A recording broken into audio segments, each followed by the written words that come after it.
My daughter opened her grandmother's gift for her 10th birthday and suddenly fainted.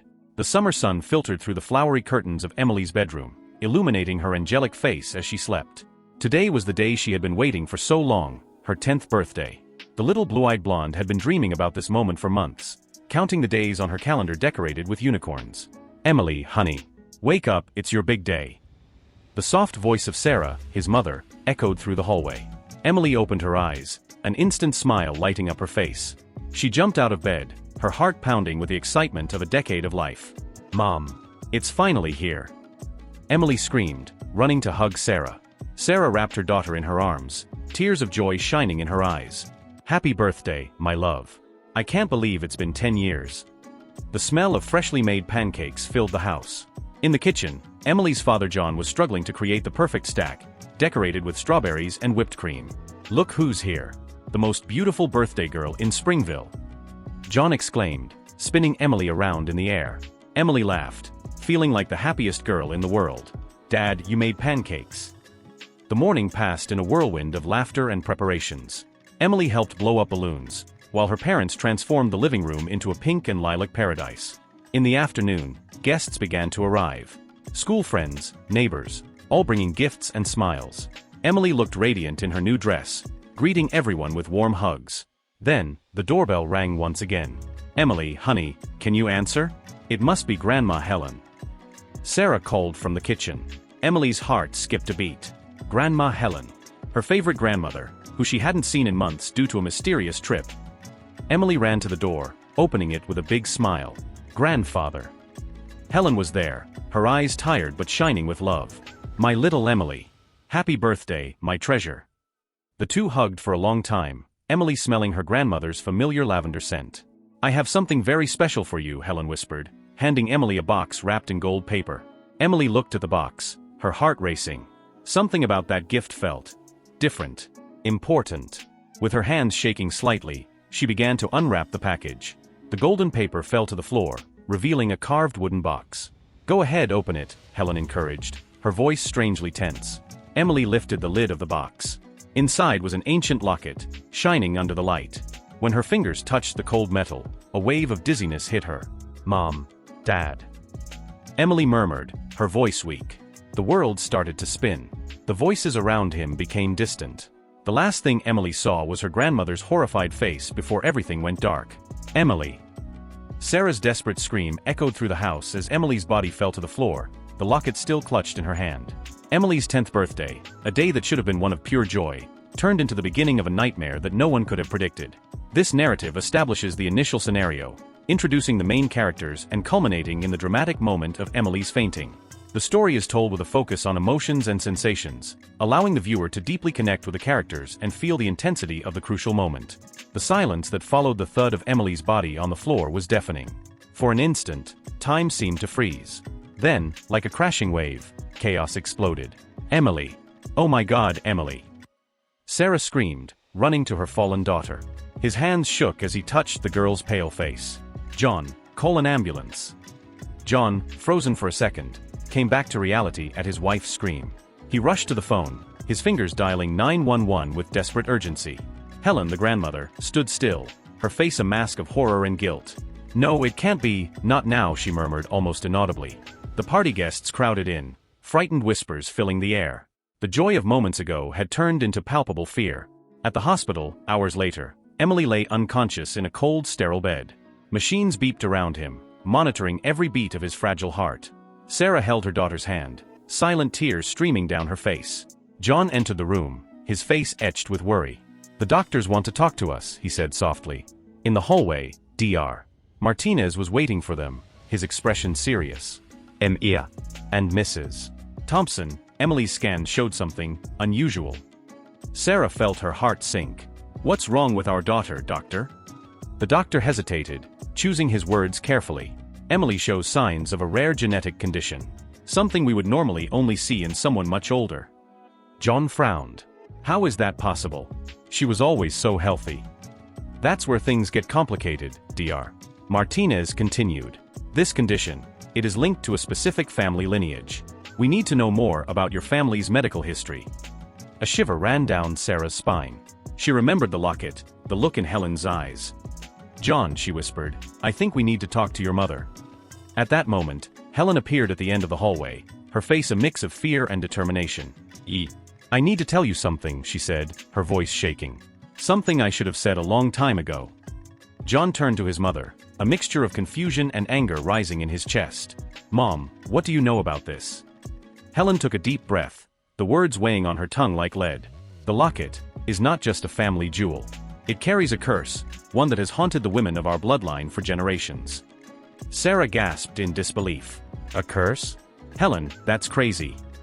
"I know how it sounds," Helen continued, tears glistening in her eyes. "But it's true. Every woman in our family, upon turning 10, the locket awakens something within us. Something that slowly consumes us."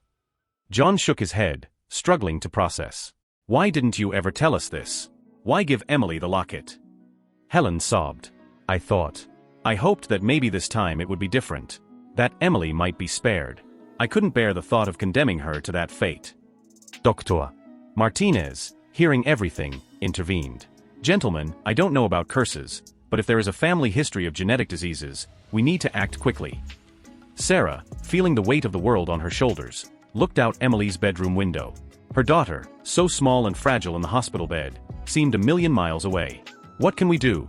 she asked, her voice barely above a whisper. The silence that followed was heavy, filled with fear and uncertainty. The Thompson family was about to embark on a journey that would test the limits of their love, their faith, and their own understanding of reality. In the bedroom, Emily moved slightly, as if feeling the weight of fate that had just fallen on her shoulders. The heart monitor sped up for a moment, as if echoing the approaching storm.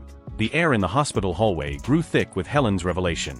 John, his fists clenched, fought to contain the anger that bubbled in his chest. "A curse? A genetic disease? What the hell is going on here?" he boomed, his voice echoing off the sterile walls. Sarah, her eyes red from crying, placed a trembling hand on her husband's arm. "John, please. We have to focus on Emily now." Dr. Martinez cleared his throat, getting everyone's attention. "Gentlemen, regardless of the source, we are dealing with a serious medical condition. Emily needs immediate treatment." Helen stepped forward, her wrinkled face contorted with guilt and determination. There is a treatment, but it's not conventional." Sarah turned sharply. "What? How do you know that?" Helen sighed deeply. "Because I've been through it. And my mother before me. It's dangerous, it's expensive, and there are no guarantees."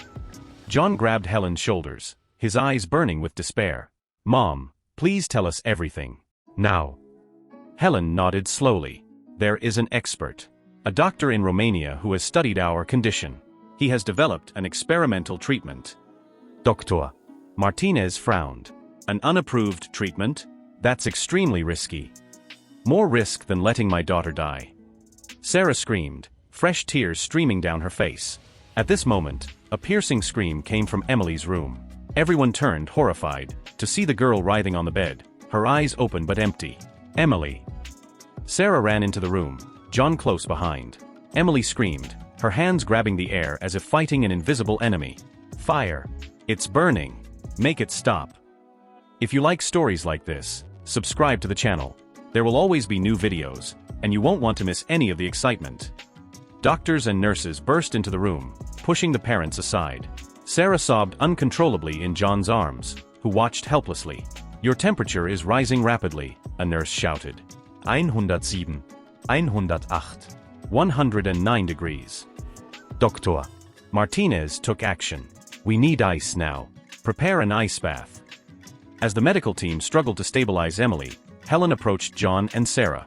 "We have no choice," she said, her voice shaking. "We have to take her to Romania. It's her only chance." John turned around, his eyes filled with fury and fear. "How are we going to do this?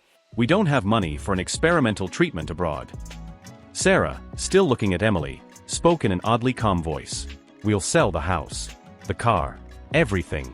I don't care if we have to live under a bridge later. I just want my daughter back." John nodded slowly, the reality of the situation dawning on him. "Okay, let's do this." Helen picked up the phone with shaking hands. "I'm going to call Dr. Popescu now. He needs to know we're coming." As Helen dialed, Sarah approached Emily's bed. The girl had been sedated, her small body now covered in ice packs. Sarah gently stroked her daughter's damp hair. "Hang in there, my love," she whispered. "Mom and Dad will do anything to save you. Everything." John joined her, enveloping them both in a protective hug. "We will fight this together. As a family." Outside the room, Dr. Martinez watched the scene with a mix of compassion and concern. He knew what the Thompson family was about to do was risky, possibly illegal. But looking at the girl on the bed, he understood that they had no choice. Helen hung up the phone, her face a mask of determination. "It's done. Dr. Popescu is waiting for us in Bucharest. We have to leave immediately." Emily's heart monitor beeped irregularly, as if echoing the uncertainty of the future. The Thompson family was about to embark on a desperate journey, a race against time to save Emily's life. As they prepared to leave, no one noticed the soft glow emanating from the locket, still clutched in Emily's unconscious hand. The curse had awakened, and now, only time would tell if a family's love would be strong enough to break it. The plane cut through the night sky, taking the Thompson family to an uncertain destination. Emily lay unconscious on a makeshift stretcher, her pale face illuminated by the dim cabin light. Sarah held her daughter's hand, her eyes never leaving the girl's face. "How is she?" John asked, his voice hoarse with exhaustion. Sarah shook her head, silent tears streaming down her cheeks. "Stable for now. But so hot, so hot."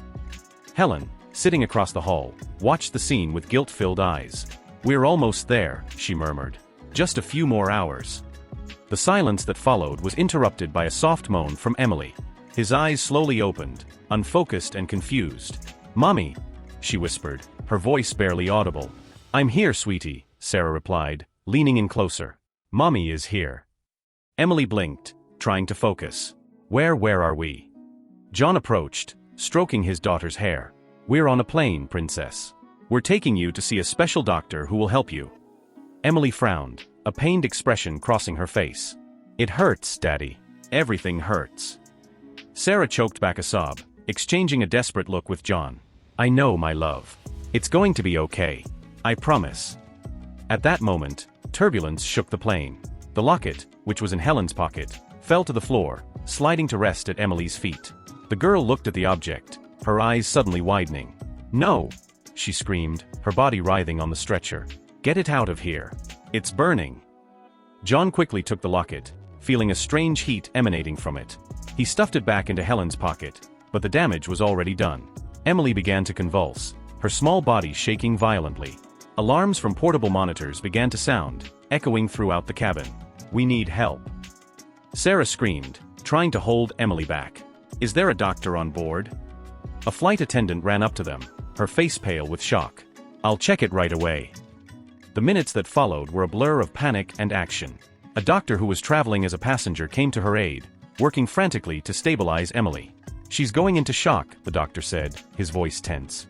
"We need to land as quickly as possible." John turned to the flight attendant. "Did you hear me? We need to make an emergency landing." The flight attendant nodded, rushing to the pilot's cabin.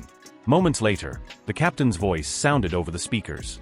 "Ladies and gentlemen, due to a medical emergency, we will be making an unscheduled landing in Vienna. Please remain in your seats and fasten your seatbelts." Helen grabbed John's arm, her face a mask of terror. "We can't stop now. If we don't get to Dr. Popescu in time."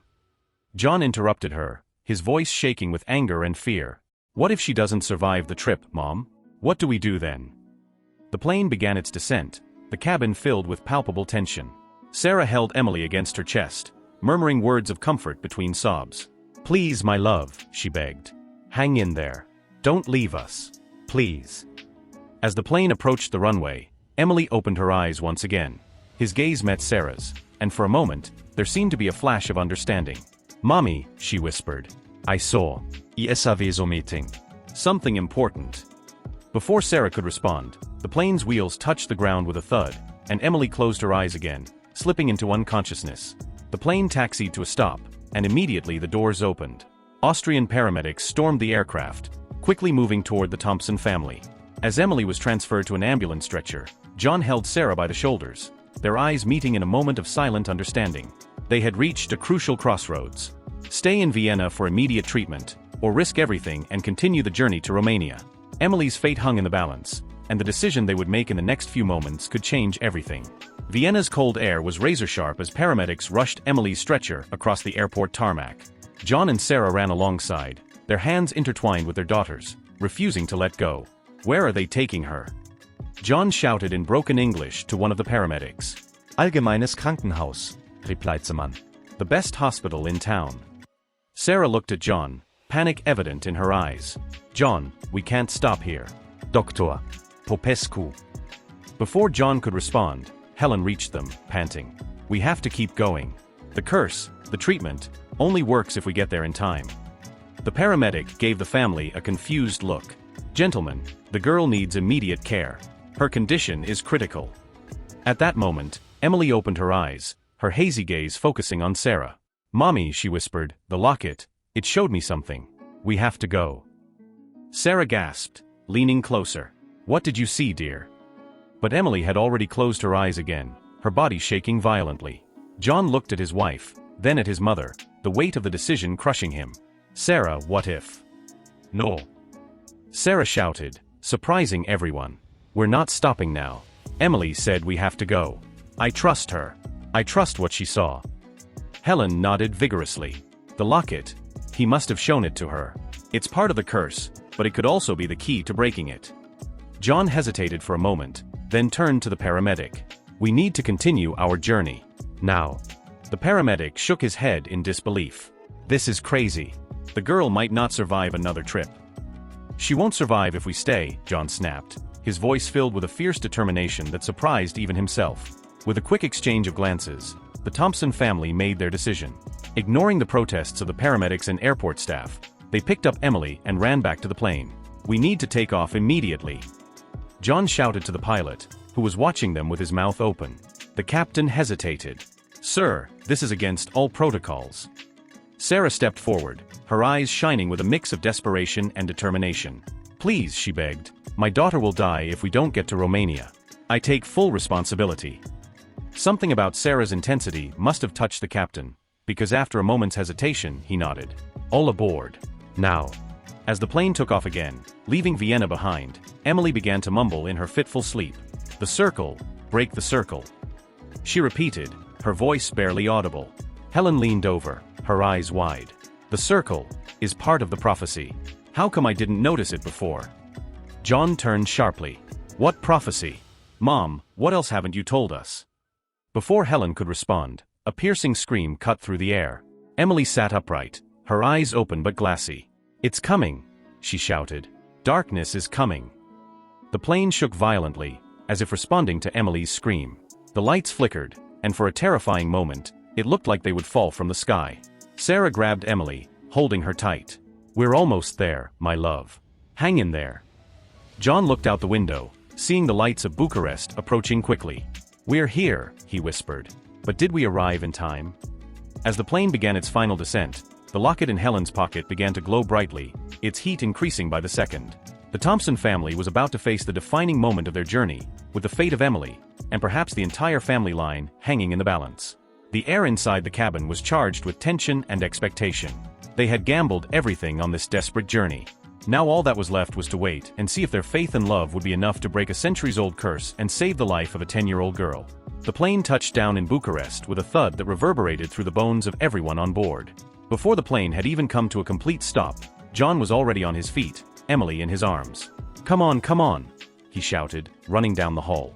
Sarah and Helen followed closely behind, their hearts pounding in unison with the urgency of the moment. As they stepped out into the Romanian night, they were greeted by a tall, thin figure with gray hair and piercing eyes. "Dr. Popescu." "Helnofegu." The man nodded gravely. "Come, we have no time to waste." They ran to a waiting van, the engine already running. As they sped through the dark streets of Bucharest, Emily began to squirm in John's arms. "It's burning!" she screamed, her eyes snapping open. "The circle, we have to break it." "Dr. Popescu turned around in the front seat, his eyes shining with a mixture of fascination and concern. "She's connected. The curse is trying to consume her completely." Sarah grabbed the doctor's hand. "Please say you can save her." "I can try," he replied, his voice carrying an ancient weight. "But the price can be high." The van stopped abruptly in front of an old building on the outskirts of the city. Without wasting a second, they rushed inside, descending a spiral staircase that seemed to lead to the bowels of the earth. At the bottom, a circular room awaited them, lit by flickering candles. In the center, A stone altar. Put her there, Dr. Popescu instructed, pointing to the altar. John hesitated, his paternal instinct screaming in protest. Sarah placed a hand on his arm, silent tears streaming down her face. We have to trust him, John. It's our only chance. With a heavy heart, John laid Emily down on the cold altar. Doctor. Popescu approached, the medallion now in his hands, glowing with an almost blinding intensity. What are you going to do? Helen asked, her voice shaking. Break the circle, the doctor replied cryptically. But I have to warn you, this could cost a life. A heavy silence fell over the room. John and Sarah looked at each other, a silent understanding passing between them. Take mine, they both said in unison. Doctor. Popescu shook his head. It doesn't work like that. The curse chooses. He began chanting words in an ancient language, the locket floating above Emily. The girl arched her back, a cry of pain escaping her lips. Emily. Sarah screamed, trying to reach her, but John held her back. The air in the room became thick, charged with electricity. The candles flickered violently, and an unearthly wind began to swirl around them. Suddenly, Helen took a step forward, her eyes shining with fierce determination. I understand now, she said, her voice strangely calm. I brought this to our family. I must end it. Before anyone could react, Helen grabbed the floating locket. A scream of agony escaped his lips as an intense light emanated from his body. Mom, no. John screamed, but it was too late. The light intensified, blinding everyone for a moment. When it finally subsided, Helen was lying on the floor, the locket now cold and lifeless in her hand. Emily sat up abruptly, her eyes clear and alert for the first time in days. Grandfather, she called, looking around in confusion. Sarah and John rushed to hug her, tears of relief and sadness mixing on their faces. Doktor. Popescu knelt beside Helen, checking her Pulse. He looked at the family, his eyes filled with a mixture of admiration and regret. She's gone. But her sacrifice broke the curse. Forever. John held his mother's cold hand, silent sobs racking his body. Emily approached slowly, placing her small hand over Helen's. She saved me, Emily whispered. She showed me how to break the circle. Sarah hugged her daughter and her husband, forming a circle of love and mourning around Helen's body. Her sacrifice had ended generations of suffering, but the price had been high. As the Thompson family clung to each other, crying over their loss and celebrating their lives saved, the medallion lay forgotten on the floor. Its surface, once shiny and threatening, was now dull and harmless. The curse had been broken, but the scars it left behind would take time to heal. Doctor. Popescu watched the scene with a mixture of sadness and relief. It's over, he muttered to himself. Finally finished. The day was beginning to dawn outside, its first rays penetrating through the cracks in the old building. It was a new dawn for the Thompson family, a dawn tinged with pain, but also with hope. The journey that began with a fateful birthday had come to an end, leaving them to face an uncertain future, but free from the shadow of the curse that had haunted them for generations. If you like stories like this, subscribe to the channel. There will always be new videos, and you won't want to miss any of the excitement.